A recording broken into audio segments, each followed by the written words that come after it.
2015, the year I came to Fordham, Fordham acquired 3 Hebrew books from the 16th century that became the founding stones of the Judaica collection.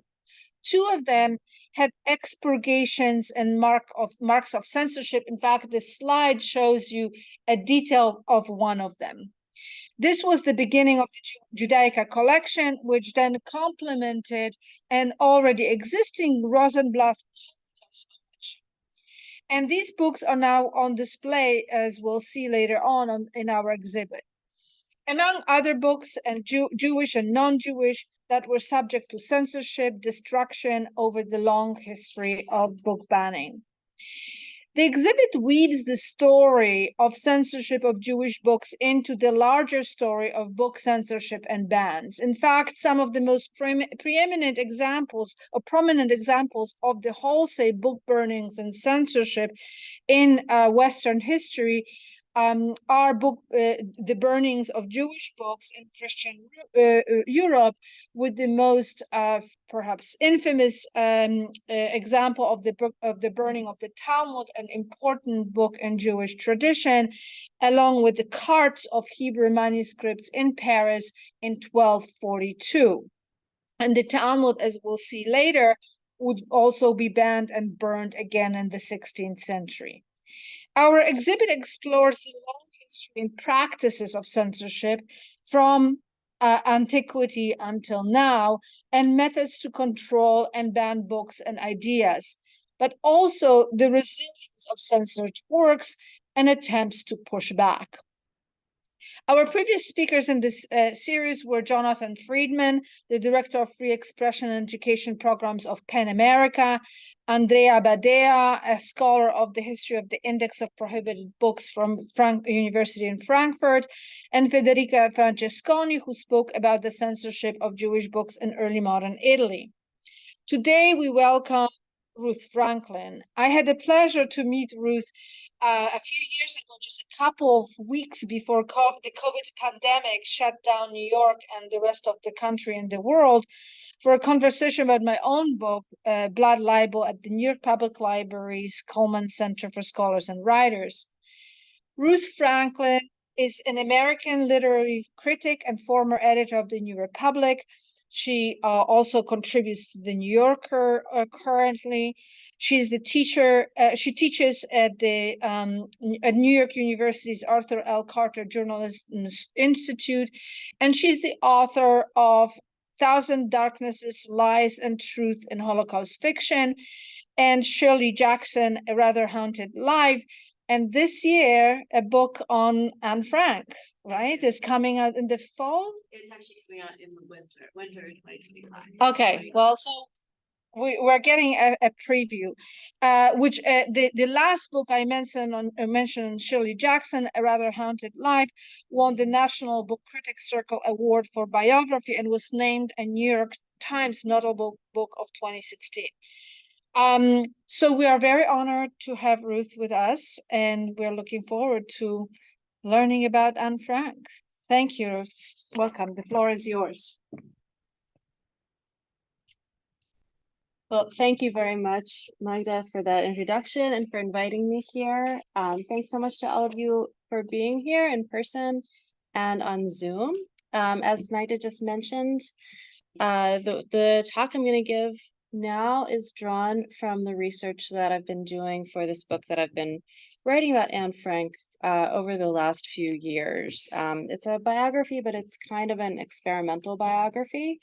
As you'll see from what I'm going to talk about today, it deals with not only Anne Frank's life and the writing of her diary in the context of the Holocaust in the Netherlands and all that was going around with her at the time, but also the ways in which her legacy has developed over the decades since the first publication of her diary. Can everybody hear me also? We had problems with the sound. Okay, and I'm hoping everybody on Zoom can hear me. I'll just carry on. So you may have heard, I heard some people talking before the event started about, what has been censored about Anne's diary. you may have heard about some recent challenges to the diary by right-wing groups. And the version that's being challenged is this one, the graphic adaptation of Anne's diary by Ari Folman and David Polonsky, two Israeli creators. They created Waltz with Bashir, the movie, as well as a number of other works. This book came out in 2018. Actually, I reviewed it when it came out. I think it's really an excellent adaptation of the diary and very creative and beautiful in the way that it's done.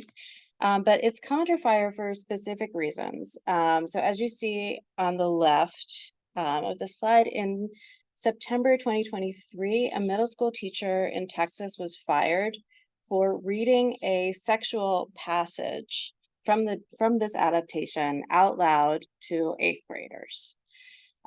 This is a passage where Anne describes in detail her developing body, including her genitalia.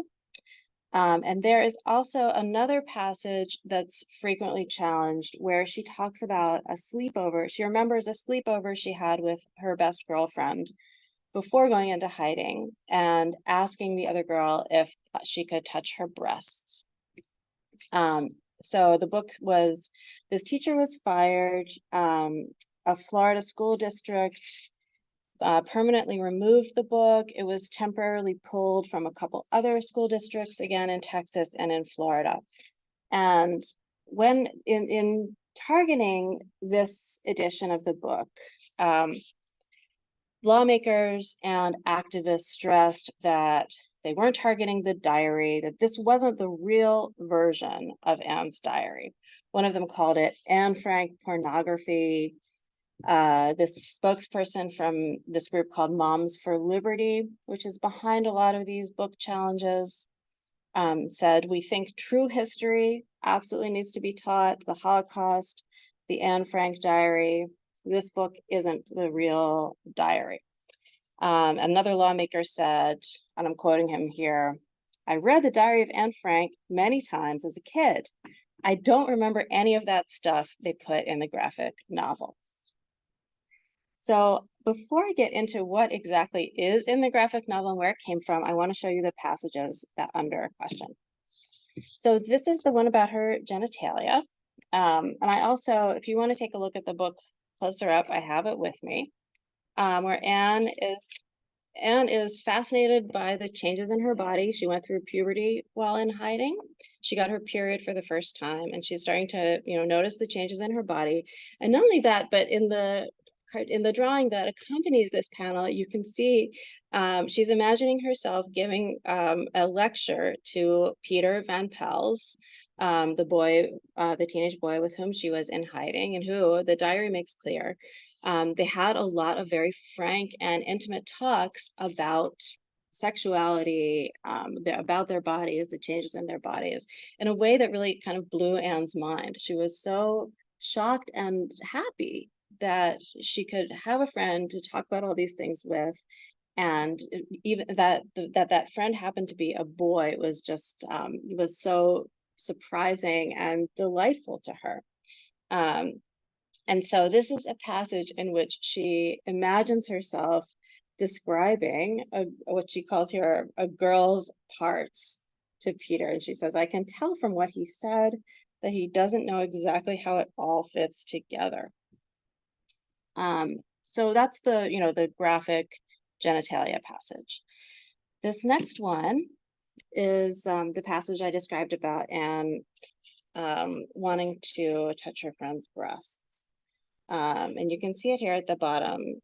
She says, I remember particularly, and all this is abridged from the actual diary, but it's pretty close to certainly to the intent of Anne's text. She says, I remember particularly one time when I spent the night at Jacques', and the picture shows her saying, Jacques, could we show each other our breasts? Why? As proof of our friendship. Absolutely not. And Anne says, if only she had known my terrible desire to kiss her. I must admit, every time I see a female nude, I go into ecstasy.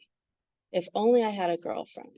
And the panel depicts her walking down this beautiful garden surrounded with, these sort of classical Greek-looking statues.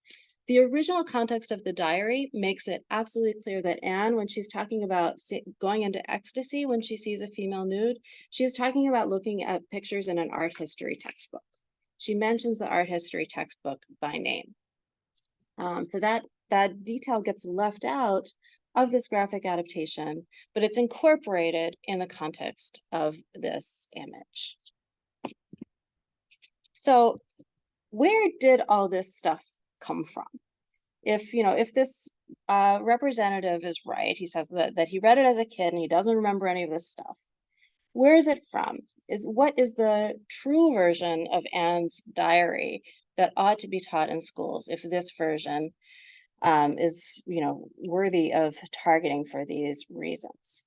And to explain exactly what that is, I need to go back a little bit and talk about the different versions that Anne's diary exists in. So you may have already seen images of this famous red check. Oh, Magda, you're getting a call. Should I just decline it? Okay. All right. Hopefully that didn't. That's okay. That's anything up. Okay, so Anne received this red check notebook for her 13th birthday on June 12th, 1942. This is a few weeks before the family went into hiding. And, she wrote this famous passage right in the front of it that she hopes that this diary can be a true friend to whom she can tell all of her secrets. So this diary, this red check diary, as well as the notebooks that Anne continued to write in after filling it, are now known as version A of the diary. That's, for lack of a better word, we can call it Anne's rough draft. There's also a version B.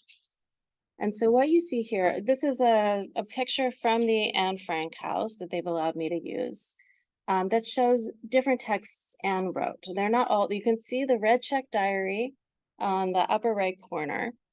The one with numbers and columns is sort of a table of contents or an index that she wrote to all of the writing that she had done. There's also a book of favorite quotations where she wrote down quotations from her reading that she wanted to remember. And then in this lower left corner, you can see the pages on which Anne herself rewrote her diary. She took the rough draft, the red check diary, and also the one we can see in the middle of the screen. And she rewrote it on these colored pages, which she folded or cut in half. Each letter was begun at the top of a new sheet of paper. She began working on this in spring 1944 after nearly 2 years in hiding. And at the time of her arrest on August 4th, 1944, she had written 324 pages. She was nearly finished with the project of revising her diary. So why did she do this? There actually was a specific impetus. On March 29th, 1944, or actually on March 29th, she writes in her diary that the previous evening, the residents of the annex were listening to the radio, as they did basically every night.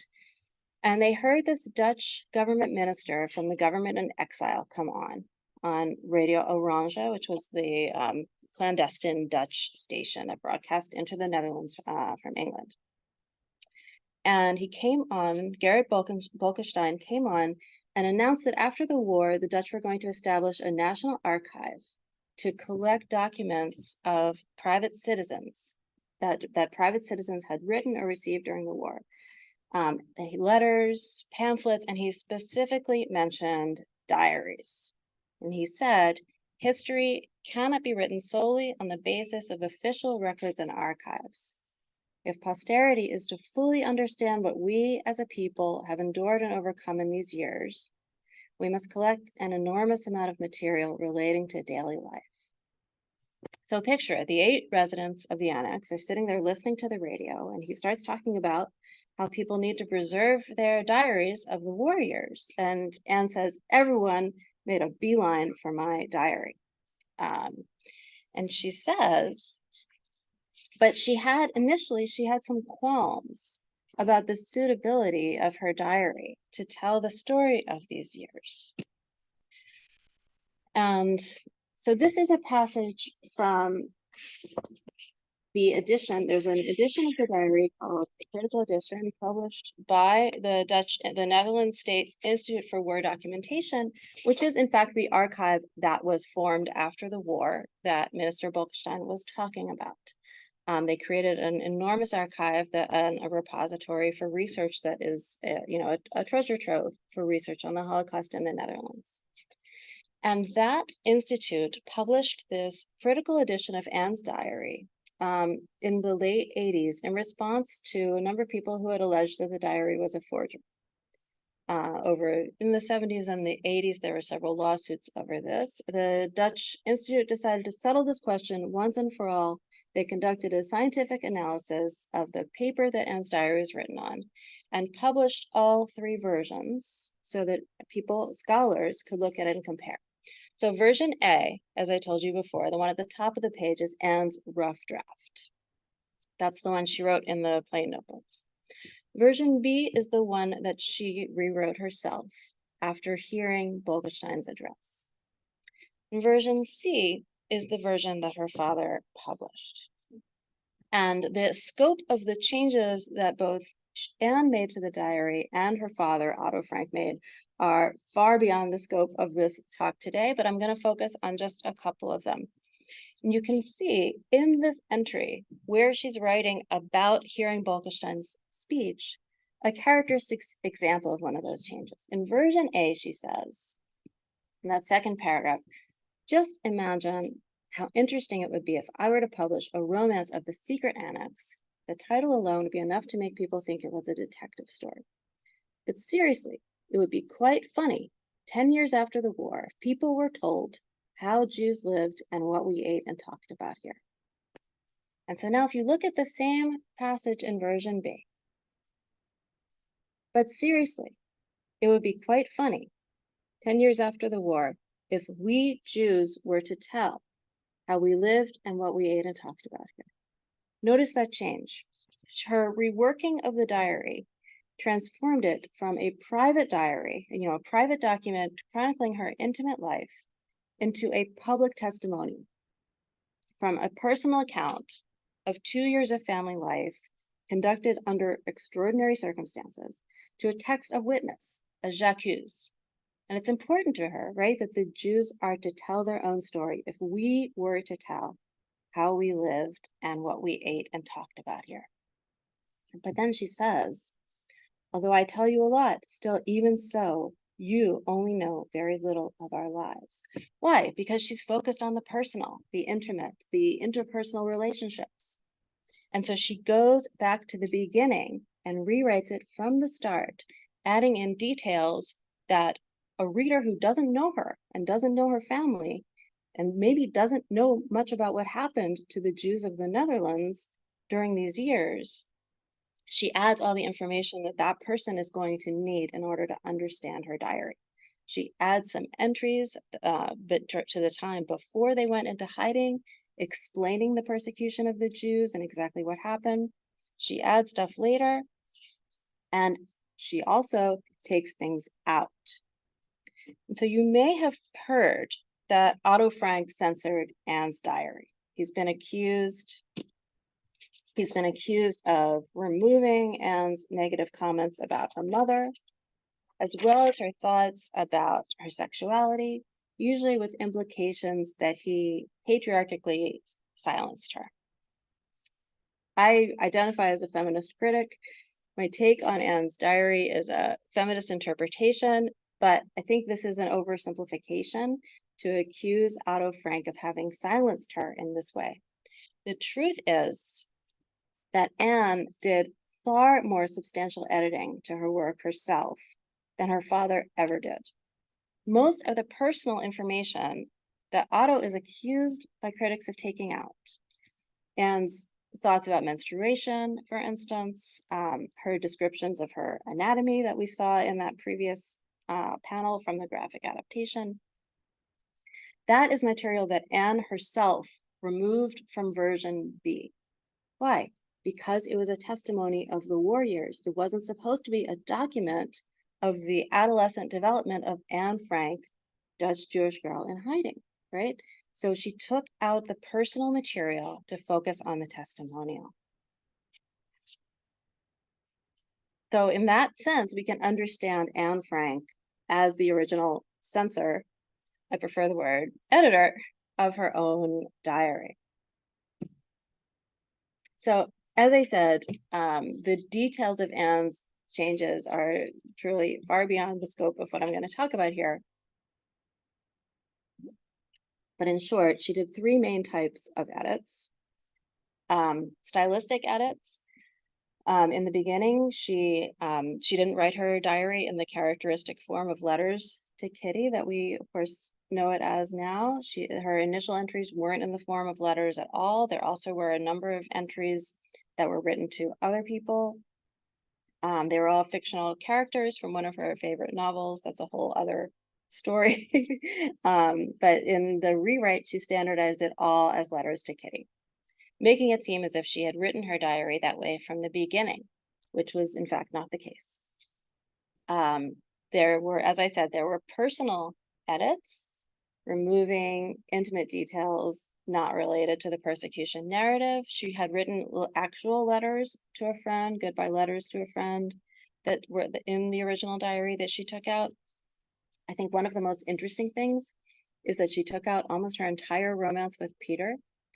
She took out almost every entry describing her feelings about Peter or the things that happened between them.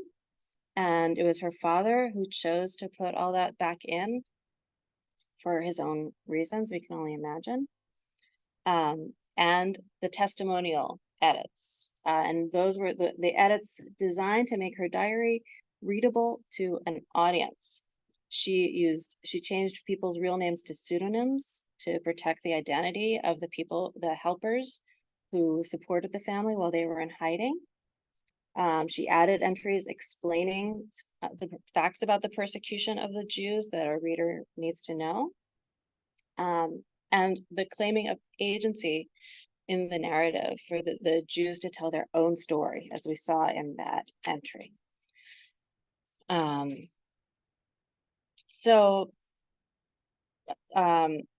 As I said, a full description is complicated. I'm going to focus for the next few minutes on the passages, the specific passages that were targeted by Moms for Liberty. So this first one is her entry of March 24th, 1944, Anne's description of the female body, which appears here. It appears here in the right-hand column. I know it's difficult to see, but you can see that she's writing about her labia, her clitoris. She's describing her anatomy in great detail. And you can see the A on the top of the column. And then below, for B and C, we just have ellipses. And that means, in the context of this critical edition, they don't appear in B and C, right? Anne took it out of her rewrite. That would have been version B. And Otto didn't put it back in version C. Presumably, both of them felt this was too personal, too intimate, and didn't have any bearing on the persecution of the Jews.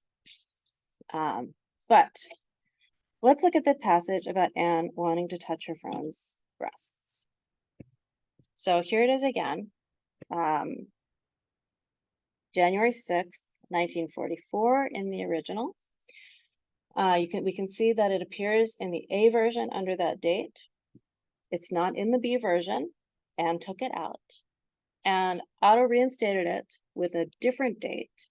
It had originally been part of a much longer entry that dealt with a whole variety of subjects. One thing that Otto did in his rewrite, I shouldn't call it a rewrite, it was an edit, was sometimes to break up longer entries. Anne did this as well. She broke up longer entries to focus each entry on one or maybe two important subjects. So Otto changed the date of this entry, but as we can see, he basically left the substance of it in. So the rest of this entry, actually, this was a multi-page entry complaining about her mother's insensitivity towards her, her feelings about going through puberty and getting her period, and this night when she that she remembered asking to kiss her friend and that they could feel each other's breasts. So Anne took all of this out. Otto put it back in. We can see that he removed Anne's friend's name. He says, and he changes it to, I remember that once when I slept with a girlfriend, I had a strong desire to kiss her. In other parts of the diary, this girl appears under a pseudonym, but Otto chose to omit even that here, maybe because she was still alive and he found this to be an invasion of privacy. But he kept the substance of the entry. And by the way, in version A, you can see at the bottom of the passage, she says, I go into ecstasies every time I see the naked figure of a woman, such as Venus in the Springer History of Art, for example. And Otto inadvertently opened the door to the can of worms that we have in the future by taking that part out and saying simply, I go into ecstasies every time I see the naked figure of a woman, such as Venus, for example. So you could also say that clearly Anne's not talking about seeing Venus in the flesh. It's clear that she is referring to works of art, even if he doesn't mention the specific source.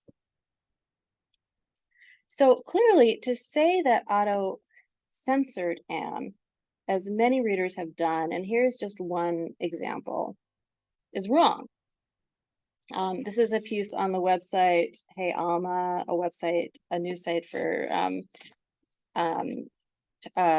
aimed at a younger Jewish audience by a queer critic who is expressing here their anger at not having been told that Anne Frank was bisexual, saying, why, like many American children, I read the diaries in school, and like many American children, I was unaware that I read the first censored edition of the famous work. There is actually a complete and unabridged second edition. So you will know from listening to me talk that this is not an accurate depiction of the actual text of the diary that exists. There is no complete and unabridged edition. There is only this text with multiple versions that different editors over the years have picked and chosen in selections from.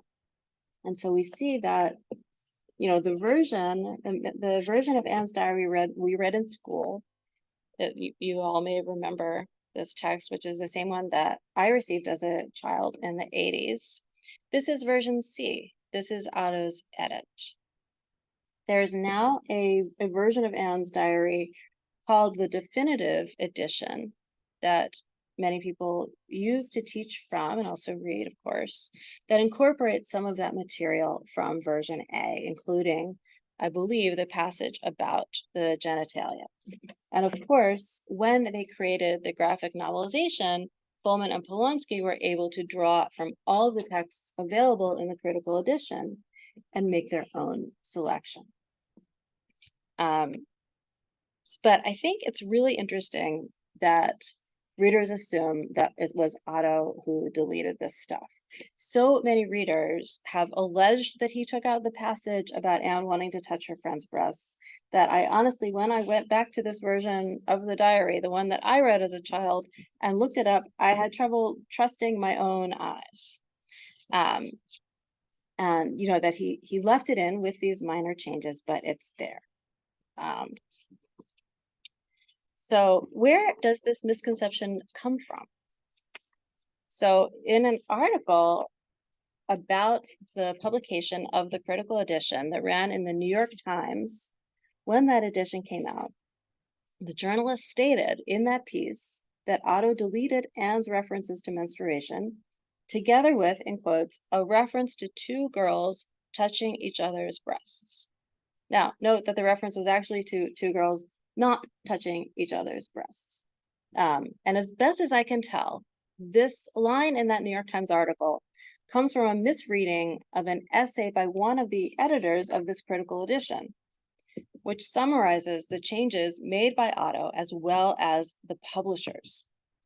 That sentence about these unidentified girls touching each other's breasts is actually a direct and unattributed quote from this essay. But the writer of that essay, who was also an editor of this volume, goes on to explain that the reference was the reference, as witnesses remember, he says, was eliminated by the Dutch publisher.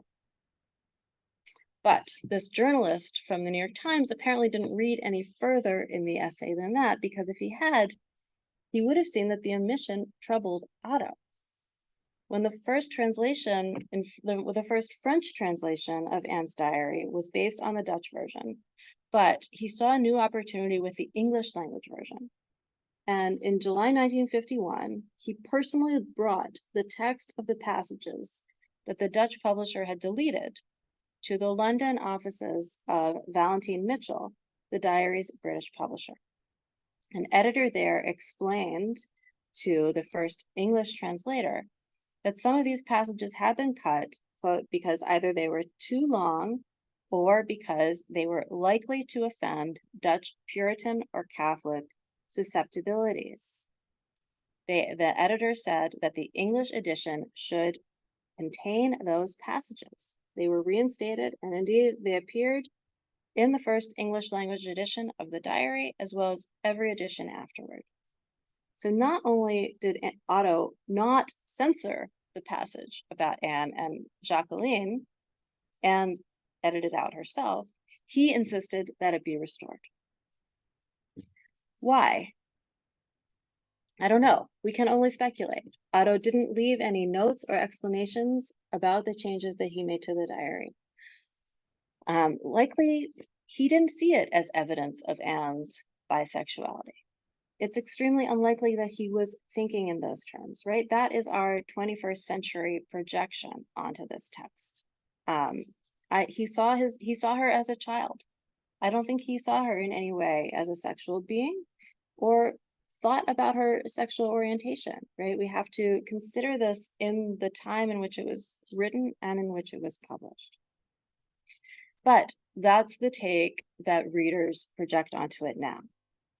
And when the news about the Florida and Texas schools broke, many of the people who expressed horror at the idea that Anne Frank's diary was being banned didn't bother to note that it was a particular version of the diary that was being banned and not the diary itself.